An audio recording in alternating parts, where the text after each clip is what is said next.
ஒரே ஒரு முட்டையில் சூப்பரான ரவா கேக் எப்படி செய்கிறதுன்னு பார்த்துடலாமா? ஓவன்லாம் தேவையில்லைங்க, குக்கர்லேயே செஞ்சிடலாம். இப்போ வாங்க எப்படி செய்கிறதுன்னு சொல்லிட்டு பார்த்துடலாம்.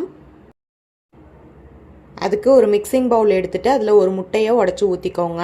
இப்போ இதை நல்லா இந்த மாதிரி கரண்டியை வச்சு பீட் பண்ணி எடுத்துக்கோங்க. இது செய்கிறதுக்கு நமக்கு பீட்டர்லாம் எதுவுமே தேவைப்படாது.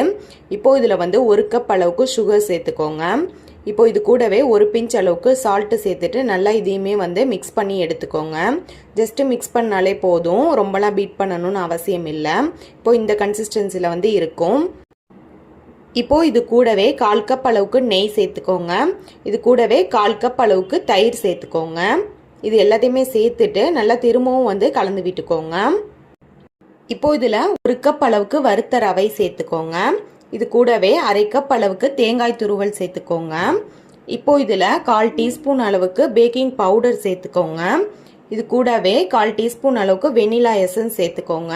இது எல்லாத்தையுமே சேர்த்துட்டு நல்லா இது மாதிரி கலந்து விட்டுக்கோங்க. இது இந்த மாதிரி கெட்டியான கன்சிஸ்டன்சியில் இருக்கும். இப்போது நீங்கள் எதில் கேக் செய்ய போகிறீங்களோ அந்த ட்ரே எடுத்துட்டு அதுக்கு மேலே நெய் அப்ளை பண்ணி விட்டுக்கோங்க. இதுக்கு பதிலாக நீங்கள் பட்டர் பேப்பர் கூட போட்டுக்கலாம். அதுக்கு மேலே இந்த பேட்டரை அப்படியே ஊற்றிக்கோங்க. இதுக்கு மேலே நீங்கள் நட்ஸ் வைக்கிறதா இருந்தாலும் வச்சுக்கலாம். நான் அப்படியே பிளெயினாக தான் செய்கிறேன். இப்போது இதில் ஒரு டேபிள் ஸ்பூன் அளவுக்கு நெய்யை இந்த மாதிரி பரவனாப்பில் சேர்த்து விட்டுக்கோங்க. இப்போ குக்கரை அடுப்பில் வச்சுட்டு ஒரு ஸ்டாண்டு போட்டுக்கோங்க. குக்கரை ஒரு 10 நிமிஷத்துக்கு மூடி போட்டு ப்ரீஹீட் பண்ணி எடுத்துக்கோங்க. இப்போ அதுக்கு மேலே அந்த டின்னை வச்சுக்கோங்க.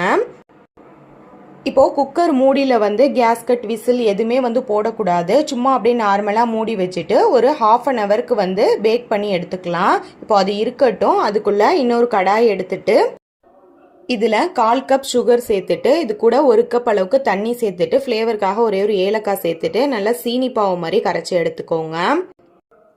கம்பி பதம்லாம் தேவையில்லை, இந்த பிசுபிசுப்பு தன்மை வந்தாலே போதும். குலோப் ஜாமுனுக்குலாம் செய்வோம்ல அந்த மாதிரி.